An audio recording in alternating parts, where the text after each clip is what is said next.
is a licensed business broker with American Realty Brokers and a second-generation entrepreneur. Nancy loves working with and helping small business owners sell their business, and she assists buyers in realizing their entrepreneurial dreams. She has owned 5 businesses, including a local temp agency, which is now in its 23rd year. Wow. 3 chiropractic clinics with her ex-husband, one in Malta, Europe, one in San Miguel de Allende, Mexico, and one in Cave Creek, Arizona. She also started a Women in Business Network group in Mexico, which had over 400 members. Nancy is originally from Chicago, but after having lived in many places throughout the country and abroad, she now calls Phoenix home. She is an avid hiker, an outdoors woman, and loves Arizona for its rugged beauty. She realized her lifelong dream of living and working abroad and has traveled extensively both nationally and internationally. She loves animals and was heavily involved with animal rescue while in Malta and Mexico. She even started a small carpet cleaning business in Mexico that she called Mud Puppies Carpet Cleaning to help offset the cost of vet bills. Living abroad was the most exciting experience she's ever had, and she highly recommends it to everyone. After her divorce, Nancy moved back to Phoenix and got her real estate license with the intention of learning the skills necessary to become a business broker. Having had personal experience buying existing businesses, selling businesses, starting from scratch, and managing businesses, she feels that she is uniquely qualified to assist in all aspects of buying or selling a business. There are not many business brokers due to the complex nature of the business, but Nancy loves the challenges and continues to educate herself through her international association, where she is currently pursuing for Certified Business Intermediary accreditation and is actively involved in the local association. Nancy is thrilled to be part of the Phoenix Metro Chamber of Commerce and is excited about the opportunity to share valuable information on how to prepare your business for sale. Please help us welcome Nancy Hahn. Thank you, Jason. And Jean, I have really benefited a lot from this group, and I love it, and I keep telling myself I'm going to get more involved, more involved. I do go to a lot of other networking events, but this one is by far the best as far as a community feel and a family feel.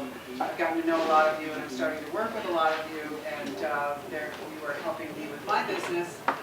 And I'm also actively looking for resources to add to my website. I really think that networking can be really looked at kind of differently as far as the other day I got a Facebook acknowledgement from someone that I'm doing business with, and he promoted me on my Facebook page, which I thought was really cool.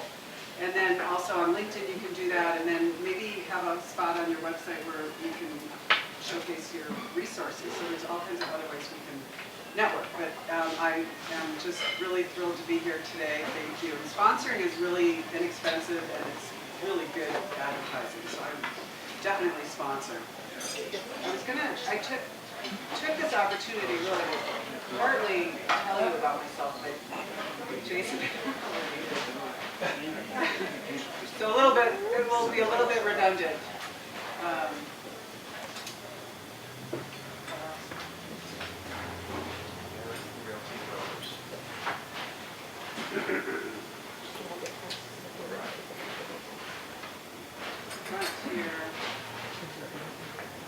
Okay, so my name is Nancy Hahn, as you all know, and just to clear up a little confusion, my last name, Hahn, a lot of people think I'm Asian, but I'm not. I'm actually German, Irish, Polish, and I just found out a little bit Jewish. Oh, wow. Yeah, kind of exciting. So anyway, many people, or how many people have ever heard of a business broker? Okay. It's not really a common term, and a lot of people don't know what we do. We're actually business intermediaries, but that's not used very often. Basically, we don't sell your business. We bring a buyer to the table, we help prepare your business to sell, and we let the magic begin there. It's always got to be a perfect fit, and it's a very personal decision. It's a lot of money.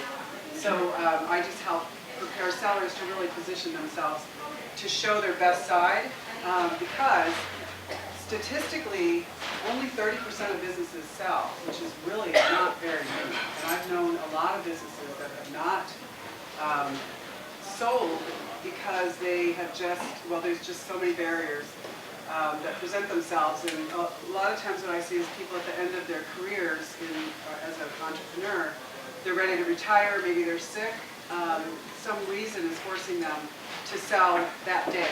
I mean, they need to sell right away, and they're not prepared. So I'm going to just go over a couple of tips with preparing your business, but just keep in mind, just because you have a business, it looks like it's operating, you've got a brick and mortar, you've got clients, you've got this and that, there's other elements that make it sellable or not. So you really, it is one of the most incredible retirement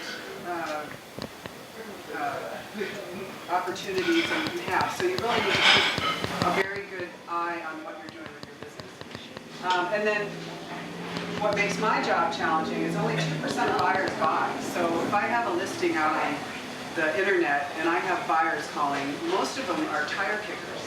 Most of them are sitting in the comfort of their home, pissed off at their boss, saying, I'm going to buy a business. Oh, that one looks good. I think I'll contact her. So what we have to do is sift through all the buyers and find the perfect buyer for your location, your business that you've been in day in and day out for years possibly, that they want to come in and do what you're doing. And they have to live near you, they have to have the money to do it, they have to have the experience. So it's very difficult to find the buyers, but that's what we do. And then we try to pave the way to make it a smooth transition to the closing table. And so what I'm called, generally speaking, is a serial entrepreneur. I've owned a lot of businesses. My father was in business for 45 years with a video security business, which I later helped my brother-in-law and sister here in Arizona start theirs. I did all the marketing and sales, and they later sold it for $1.2 million, which is a lot of money. So I went on to start my own businesses. My very first little business was called Aftermarket Options, and it was I taught myself how to do gold plating on cars. The emblems, I don't know, the younger people may not remember gold emblems on cars, but at one point it was really popular. I ended up selling that for 5,000 crew grants. I thought that was kind of cool, gold for gold. I could have sold it for a little bit more, and then I started Accurate Placement, which is an employment agency here in the Valley. It's started in 1996. Started with nothing. We had a partner that I brought on, and we grew it. It was a great experience and a great business. And then when I was married to a chiropractor, my dream had been to go to Malta, Europe, or not Malta in particular. I wanted to live and work abroad. So I ended up going to Malta for 3 years. Had a great time there. It was an incredible experience. We traveled all over Europe and other places. And we had to, after 3 years, we came back to Cave Creek, Arizona. I started a clinic from scratch, which was also kind of an interesting experience because most of the time I had been buying businesses that were already in existence. But anyway, after several years, my husband wanted to move back to Europe, actually. But we ended up moving to San Miguel de Allende, which is how many people have heard of San Miguel? Oh my God, it's rated as one of the top destinations, either as a retirement destination or just a visit. It's one of the most beautiful towns I have ever seen, and it's across the board what everybody says about after visiting there. My little carpet cleaning business I did to create income for my rescue work that I did with mostly dogs and a few horses. And then I started Women in Business just because we were going through the drug cartel. It was 2009, we were crashing. With our market, people stopped coming to San Miguel. Canadians and Texans stopped because it was very dangerous. So I thought, well, let's patronize each other instead of just Joe Schmo down the street. So I started this, each venue would be at a different location. We, of course, had wine, because women love wine, food, and raffle prizes, and then we'd all be able to speak and let each other know what we did. It was a really great opportunity. So some of the things about me is that I love the outdoors. It's one of my favorite things. And then my animal rescue, I don't do that anymore. In fact, I don't even have any animals at this point, but these two were with me for 14 years. I got them in Malta, and then the other one's from Mexico. But it was one of the most gratifying times of my life, and I just really enjoyed it. It was very exciting because it was a little dangerous to do in Mexico. In fact, I rescued that starving horse, and it was rumored I was a horse thief. And I took all the proper channels, but being a horse thief, I mean, it's really bad. And so anyway, and I love reading. I love to self-educate and do, working on my profession, my personal development. I use Audible books, which I love. I also read, and of course I'm an entrepreneur and love learning about businesses. And I think it's so exciting, everybody's journey with their businesses, because it's very challenging. I love traveling and exploring. I love the arts, nutrition, cooking, and then I like to go to the gym. So this is Malta. I don't know if anybody's ever even heard of Malta. It's kind of an odd place to be, but it's in the middle of the Mediterranean. This is Valletta back here, and that's a World Heritage Site as well, and very interesting. A lot of times cruise ships will go there. And then this is where our clinic was. That's called St. Julian's, and it's a really cool area. And then this was in San Miguel. That was our staff there. And this is a very famous church in San Miguel. You can go there. It's wonderful. It's very safe. And that was one of my clinics. My husband. So these are some of the animals. I had to put this in here because I'm thinking, no, I shouldn't do it. But I just loved doing this rescue work. And they're all happily homed, and then those two were my favorite animals. So I'm going to just talk quickly about the 5 keys to selling your business. There's so much to selling your business. I could go on and on like all day long. I didn't want to really overburden anyone with anything quite technical, but just as an overview, one of the first things that we look for as business brokers, now if you're selling it directly, you can do whatever you want, but we really try to understand your bookkeeping and be able to, what we call, defend the value.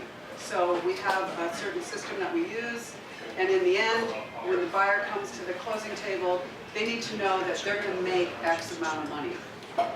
It's all based on that. So I recommend hiring a bookkeeper if you're not good at it. I've hired Kara Lee, she's doing yours as well. I just don't like it, and I don't want to do it, and it weighs on me heavily, mentally and emotionally. And so I've given it to her, and she's just going at it. It's great. It's always good to have inclining revenues, or at least flat, but preferably inclining. If you're declining, which a lot of retired people say, oh, it used to be really great, but I've just taken my time, and that's not good, because you really seriously cannot get a good value, good dollar for your business by letting it decline. You can't double dip. I know none of you do that here.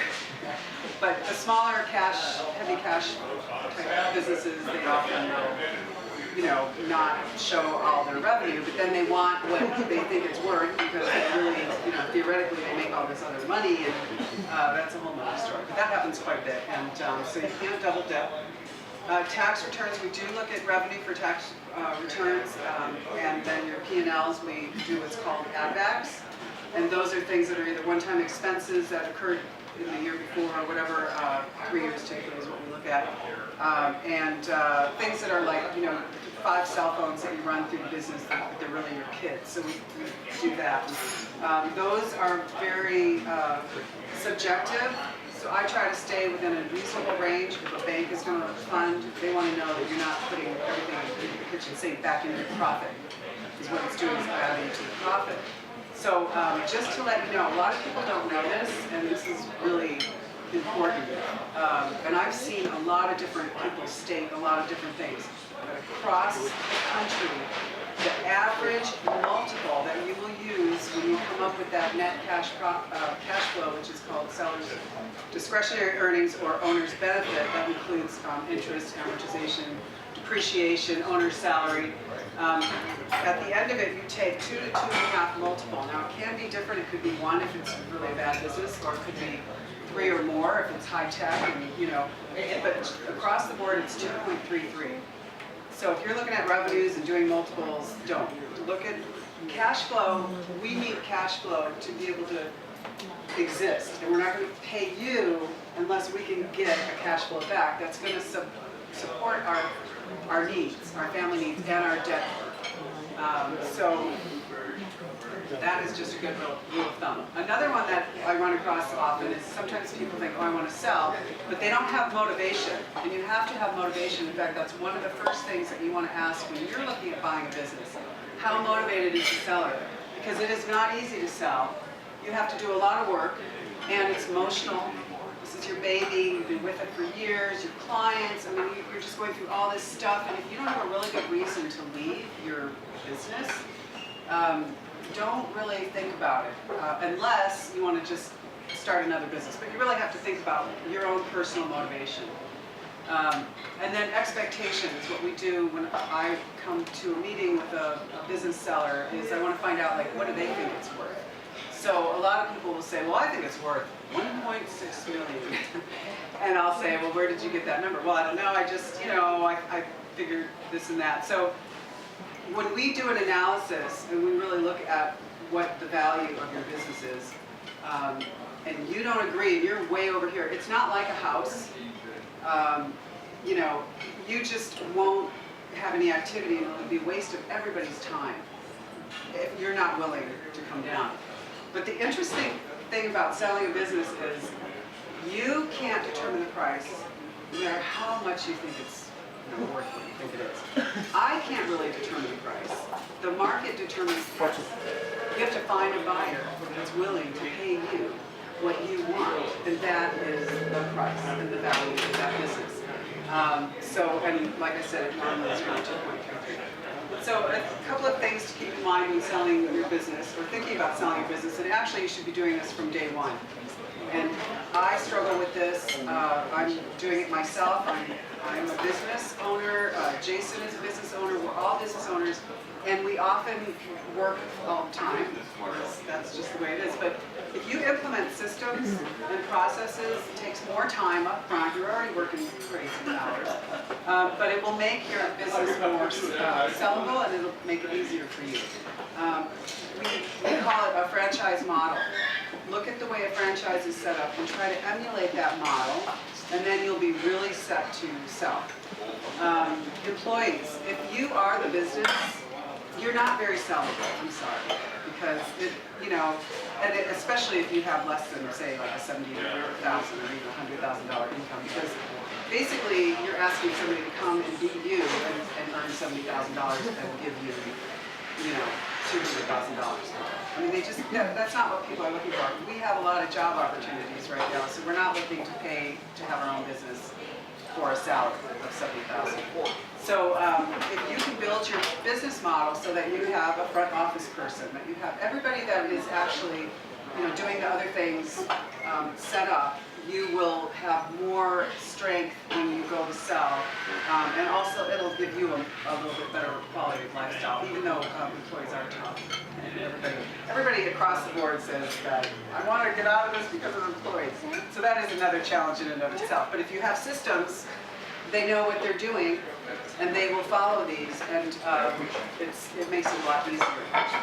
Also, people often think that the potential of their business is what will sell their business, but what we're looking at is today. What is your business worth today as it stands? People often tell me, well, it used to do $1 million because you're rock and roll, or it could do $1 million if somebody did X, Y, Z. But the fact is, you're not doing X, Y, Z. Those days are over. We don't know what the future holds. So it is based on what you're doing today. A couple of other things is to first determine the value of your company. I give free valuations, and you can just kind of see where you're at with your company and where you need to be and how to get there. You should always be preparing for your exit strategy. I can't tell you how many people do not prepare for your exit and do it in kind of backwards style. If you're thinking about selling, go ahead and boost your sales. I know it's a lot of work, it's maybe some extra money, but try to get the sales more robust, at least for a year. That would be something we would recommend. Find a business broker. That would be neat. And then get your business contracts in order. Anything that would be, segueing into the next buyer, you need to clear up, pay off those or find out what the transition is. So I realized that a good lead for me, because most of you don't know when people are selling, because it's confidential. That's another thing that we as brokers we are very, very confidential with everything. Because the worst thing that can happen is somebody come in and say, hey, to your employee, you know, I heard you're selling, which happened to me, and I actually was using a broker. It's kind of hard to control everything, but it can really undermine your efforts. So what I am telling people is to look for businesses that are, somebody's retiring, coming to retiring age. That's the biggest sellers right now is baby boomers. They're all retiring. There's actually a glut of businesses on the market right now. So anybody older, grumpy, look for grumpy. They need to get out of there or they're going to have a heart attack. I swear to God. You can save their lives by referring me. Divorce, any kind of major, transitions, health issues. Keep an eye out for those types of people and then just casually suggest maybe, talking to the business broker to help value their business. Sometimes that'll motivate them. So, like I said, I give a free valuation, and you can reach me at that. And I put business cards out, and so it's been very enjoyable to speak with you all, and I hope I helped clarify some of the role that the business broker has. Thank you. Okay, so I have this book. This is the email. Has anybody heard of it? Yeah. Okay, so this book, you read it? Okay, this is the Bible. I used this book. This is like 25 years ago that it came about, and it's been revised. I implemented these systems, and I sold my chiropractic clinic for a good price based on the principles of this book. And I found that over the years, gurus, coaches, they use this book. They recommend it. So what it is just basic systems to prepare your business to sell, and this is the franchise model. And so I have a copy, and I would like to give it to Jason. Once you've read it, to pass it on if you feel like it. I love passing on books. But anyway, thank you so much.